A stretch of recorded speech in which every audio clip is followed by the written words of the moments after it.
Welcome students to our new YouTube channel Pharma X Tech, the division of excellence. So let's start to the new chapter of modern pharmaceutics, which is sterilization and disinfectants. So this sterilization and disinfectant you see in microbiology, and this is most important chapter for your GPAT exams. So in that we first see the some definitions in this chapter, sterilization and disinfectants. So the first is sterilization. So the sterilization, it is a process in which all viable life forms are either killed or removed. It is called sterilization. Next one is aseptic techniques. So the aseptic techniques is the procedure that excludes the access of viable microorganisms into the products. Next one is sterility. So the sterility is the total absence of the viable microorganism. So in the sterility, the microorganisms are absent, and that means there is no microorganisms present in the sterility test. And the sterility, it is an absolute term. Next one is disinfectant. So the disinfectant is the chemical agent that is used to destroy the harmful microorganisms, usually in inanimate objects. So you use the products like Lysol. So the Lysol is a disinfectant that is used in our daily life for clean your surface area. So the next one is antiseptic. So the antiseptic is a chemical agent that is usually applied to living tissues in humans or in animals in order to destroy the harmful microorganisms. So you use some antiseptic creams in daily life. So the antiseptic creams, they are applied on living tissues or humans in order to destroy the harmful microorganisms. Next term is D value, or this D value is also known as decimal reduction time value. It is the time, this time is for heat or for chemical exposure. Or dose, the dose is for radiation exposure. They are required for microbial population to decline by 1 decimal point, that means 90%, 1 logarithmic unit reduction. Next one is Z value. So this Z value is also known as thermal destruction value. So this Z value is the degree of temperature required for 1 log reduction in D value. So there is a question in GPAT, the degree of temperature required for 1 log reduction in D value is known as, and the right answer is Z value or thermal destruction value. Next we see the some autoclaving conditions for some temperatures. So in that we see the temperature degree in Celsius. Next, pressure in excess of atmospheric, that means LB per square inch, and holding time in minute. So the first temperature in degree Celsius is 115 to 116. So this in between 115 to 116, the pressure in excess of atmospheric is 10, and holding time in minute is 30 minutes. Next one is 121 to 123 degrees Celsius temperature, and the pressure in excess of atmospheric pressure for this is 15 lb square per square inch, and holding time is 15 minutes. Next temperature is 126 to 129, and the pressure in excess of atmospheric is 20 lb per square inch, and the holding time is only 10 minutes. And last one is 134 to 138 degrees Celsius temperature, pressure in excess of atmospheric is 32 lb per square inch, and the holding time in minute is 3 minutes. These are the autoclaving conditions for these all temperatures. Next we see the some mechanical method of sterilization. So there are various methods of sterilization. In that we see the bacteria proof filters also known as cold sterilization, and the method used is material sterilization and composition we see. And in the bacteria proof filter cold sterilization, first one is ceramic filters. The ceramic filters also known as filter candle or Bergfeld filters. So the ceramic filters, the material sterilized for the ceramic filters, they are thermolabile aqueous solutions, and the composition of these ceramic filters, Kieselguhr, Ungal's porcelain. So for ceramic filters, composition is Kieselguhr, Ungal's porcelain, and the material sterilized is thermolabile aqueous solution for ceramic filters. Next one is Seltz filter. So Seltz, the Z is silent, Seltz filter. The Seltz filter is asbestos pads, and the material sterilized for the Seltz filter is viscous solutions, and the composition for the Seltz filter is asbestos fiber and wood cellulose. Next is sintered glass filters. So the material sterilized for sintered glass filters, they are thermolabile solutions, and the composition of the sintered glass filter is borosilicate glass. Next one is membrane filters, and the material sterilized for membrane filters, they are aqueous and oily solutions for parenteral use, and the composition for membrane filters are cellulose acetate, cellulose nitrate, nylon and cellulose esters. Next one is HEPA filters. The material sterilized for HEPA filters are air free from greater than 0.3 micron particles, and they have 99.97 efficacy, and the composition for HEPA filter is asbestos. So next we see the various methods of sterilization and its principle and the applications. So the first sterilization method is dry heat. So the dry heat in hot air oven 180 degrees Celsius for 2 hours or 45 minutes at 260 degrees Celsius, and the mechanism of dry heat is oxidation of the proteins, and the application of dry heat, they are glassware and scissors, scalpels, ointment tubes, oils and powder in small containers. These are the applications of dry heat, and also oily injections. Next one is moist heat. So the moist heat in autoclave 115 to 117 degree Celsius for 30 minutes is the moist heat. So the mechanism of moist heat is denaturation and coagulation of the protein, and the application of the moist heat, they are intravenous fluids, that means IV fluids, rubber and plastic items such as nylon and PVC bags.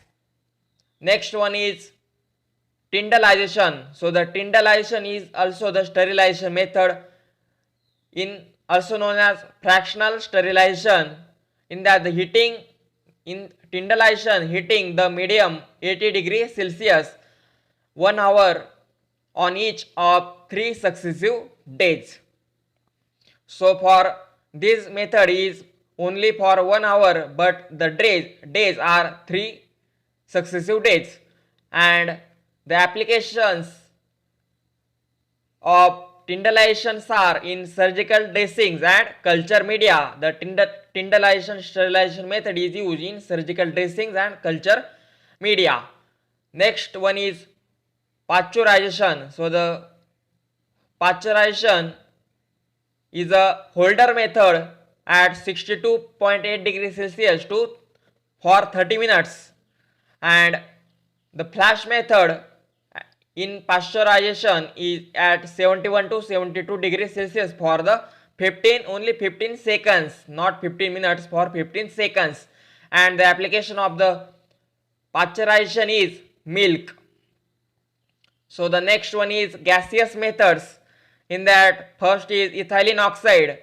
So this ethylene oxide is used for alkylation of Examples of ethylene oxides. Examples are alkylation of sulfhydryl, iminocarboxyl, and hydroxyl groups of proteins. They are the examples of ethylene oxide.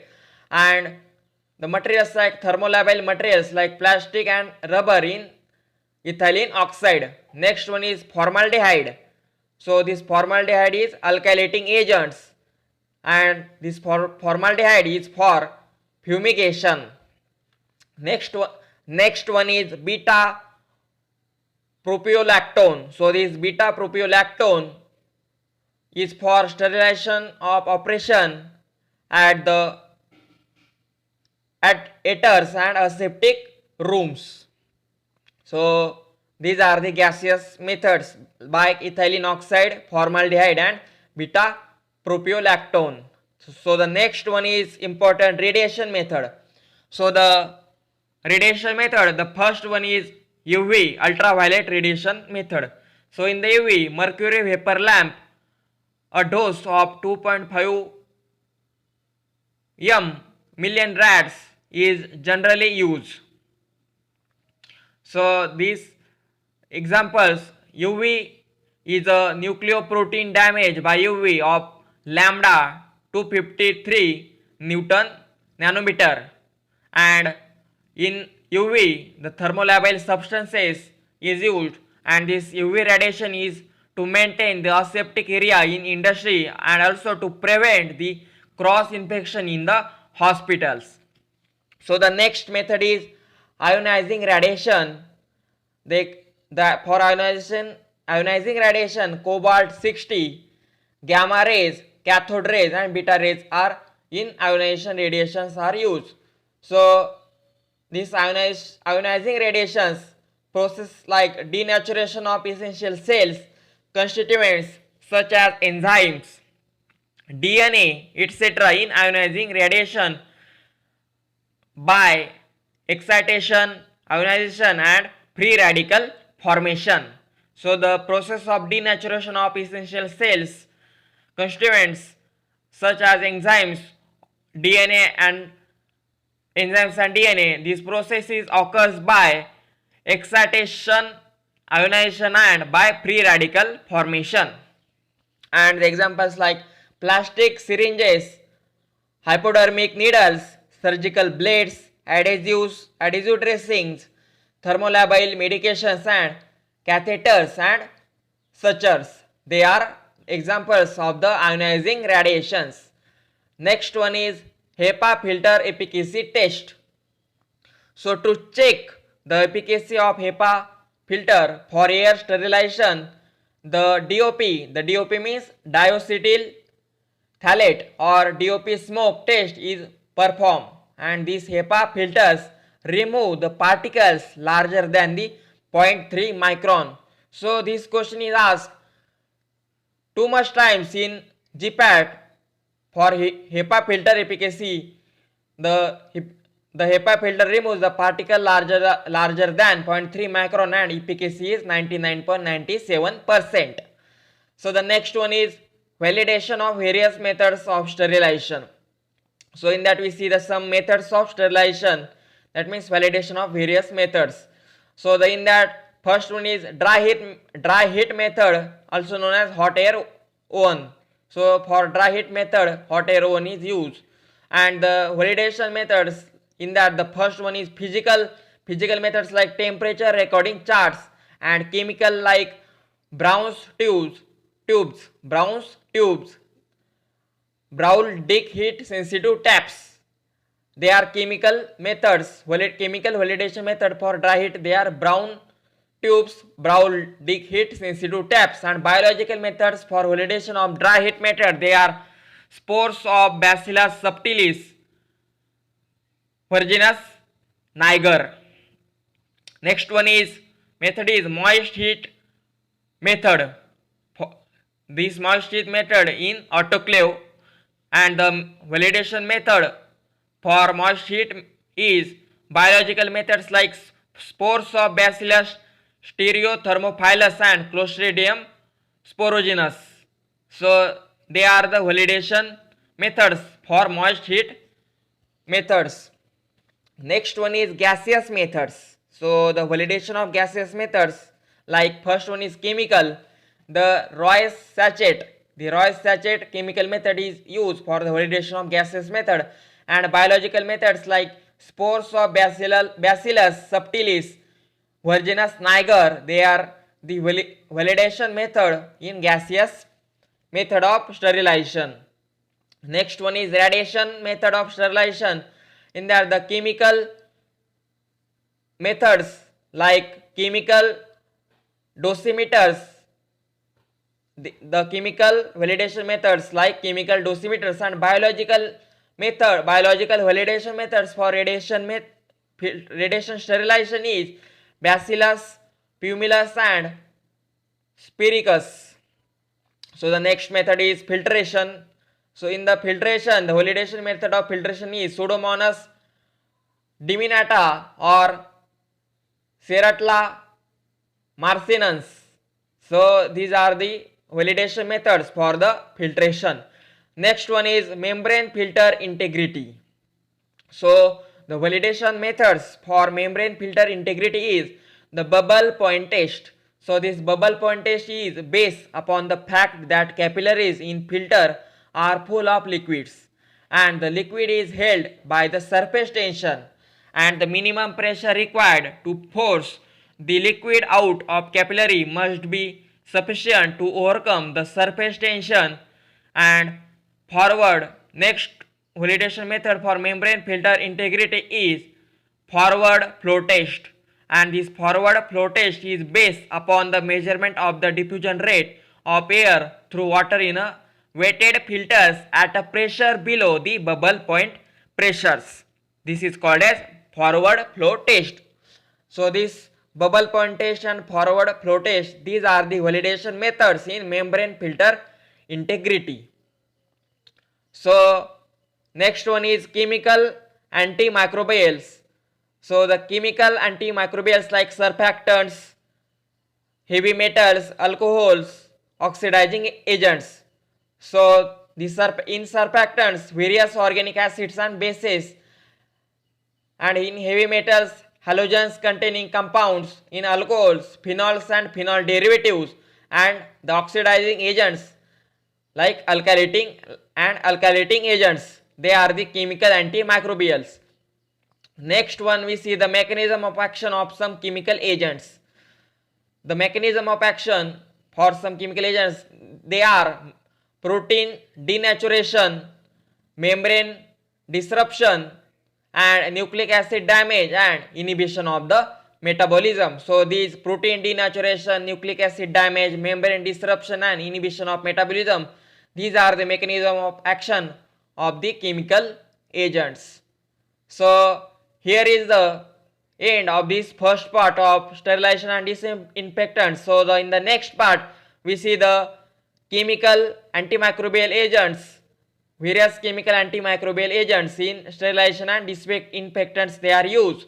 So stay tuned for the next video, and also like, share and subscribe to our channel, and please stay connected with PharmaXTech. Stay tuned with PharmaXTech. Thank you.